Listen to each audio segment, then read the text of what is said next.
ભલો સદગુરુદેવની જય.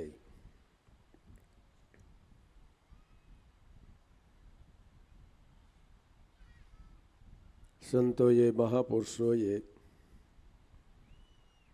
આ ગુરુગમ લક્ષ્ય થકી અંતર ખોઈ જ કરી નહીં.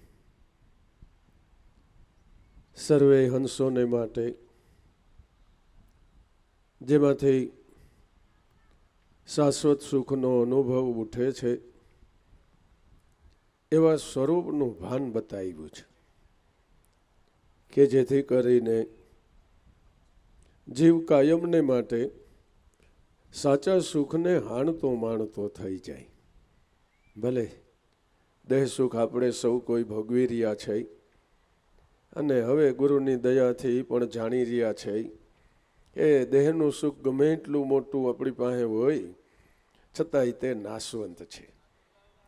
કારણ કે દેહ સુખને ભોગવનારો જે દેહ છે એ જ હોય તે બિચારો નાશવંત છે. શાશ્વત તો એક સત્ય નામ આત્મા છે. જે આત્માના સંગે હંસ પહોંચ્યો એટલે એ પોતે અજર અમર પદને પામી ગયો. આપણે હંસ હંસ બોલી છીએ. હંસ એટલે જીવ, જીવ એટલે આપણું પોતાનું મન. જો મન સત્યનામ આત્માનું સંગી બની શકે તો ખરેખર તે અમર બની જાય. દેહ નહીં. દેહ કોઈ દિવસ કોઈનો અમર ન હોઈ શકે. ઠીક છે, તપ કરનારાઓએ મહાન તપ કર્યા, મોટી આયુષ્યને ભોગવી, પણ એક દિવસ એનો દેહ કાળાવ્યો.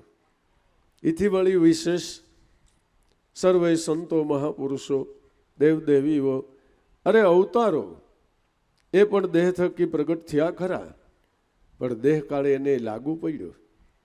પણ એના સ્વરૂપને ક્યારેય દેહ કાળ લાગુ પડતો જ નથી. એ ભલી વાત એ છે કે જે અમરપદ આત્મા છે એને અનુભવમાં લાવી દેનારું જ્ઞાન ગુરુએ આપણને સૌ કઈને અર્પણ કરેલું છે. મતલબની વાત એ એકવાર મન જો ભજન કરીને એ સ્વરૂપના અનુભવને પામે એટલે મન પોતે એ શબ્દ રૂપ બને છે, આત્મરૂપ બને છે.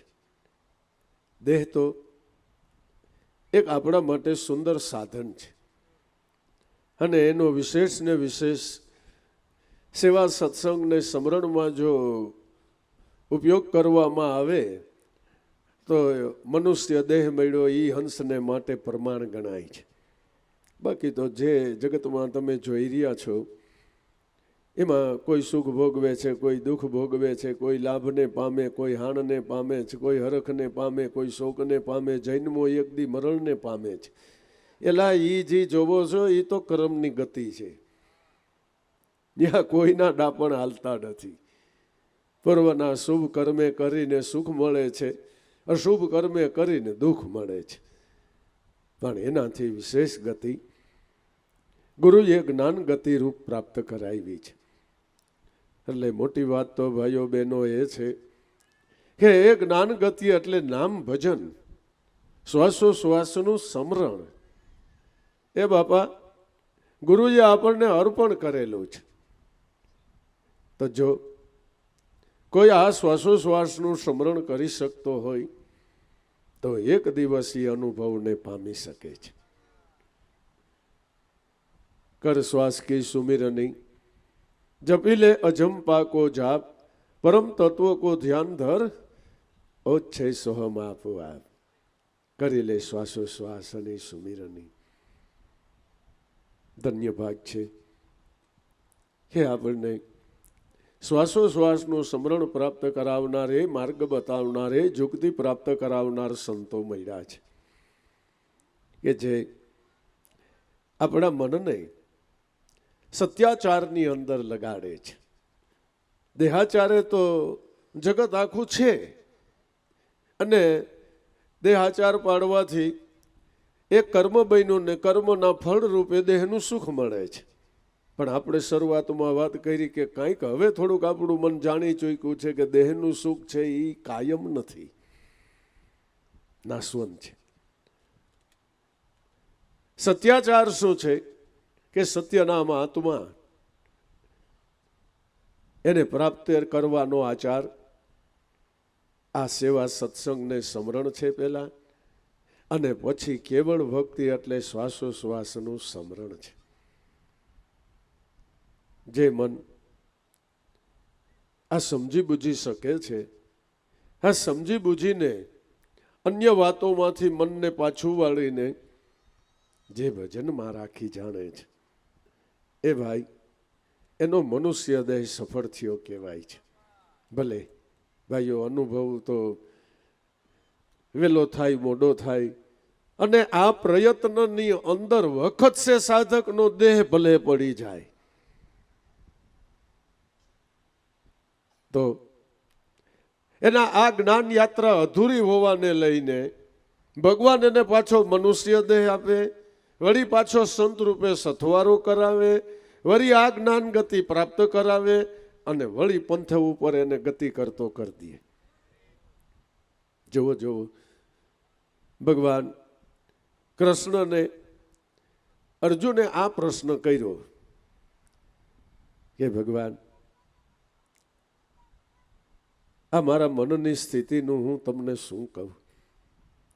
જેમાં આકાશની અંદર વાદળ જાયમાં હોય, ઘટાટોપ લાગ્યા હોય, ગરડાટી ભરડાટી થતી હોય, અને વળી ક્યાંયથી એવો અવળો પવન આવે તો ક્યાંય ને ક્યાંય એ વાદળને ફેંકી દે. આવી સ્થિતિ અર્જુન ભગવાનને કે મારી મનની થાય છે.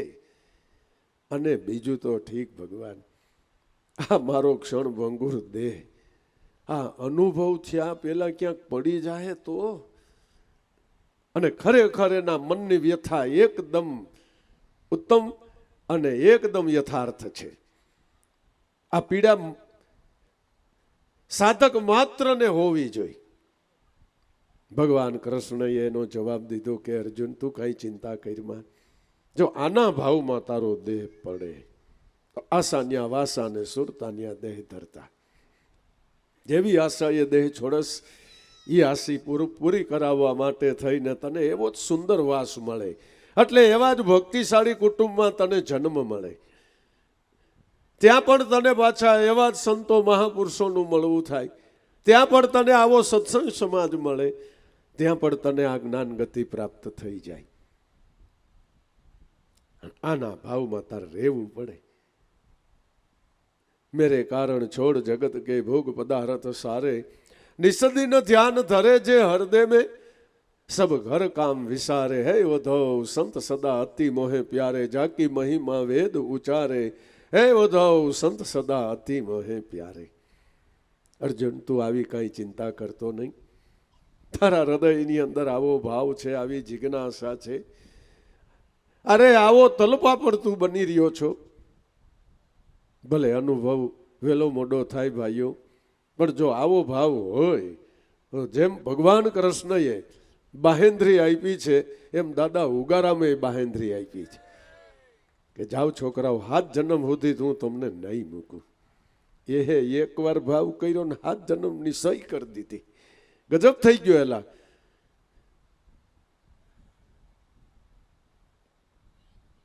બસ આ ભાવ આપણા હૃદયની અંદર કાયમ પ્રજ્વલિત રાખવાનો છે. તમે જાણો છો એ આપ બળથી રહેતો નથી. એના માટે આ સત્સંગ રૂપી દિવેલ છે, મહાપુરુષોનો સાનિધ્ય છે, સમાગમ છે. એટલે ભાઈઓ બહેનો, ખૂબ આનંદથી જીવનને વ્યતીત કરો. એની અંદર જે કાંઈ પ્રારબ્ધ વસાદ કામ કમાણીનું જે કાંઈ સાધન પ્રાપ્ત થયું હોય તે જરૂર કરો. જે ફરજ કુટુંબ પરિવારે ઊભી થઈ છે એને બજાવો, પણ હાયરે હાયર સેવા સત્સંગને સ્મરણ કરો.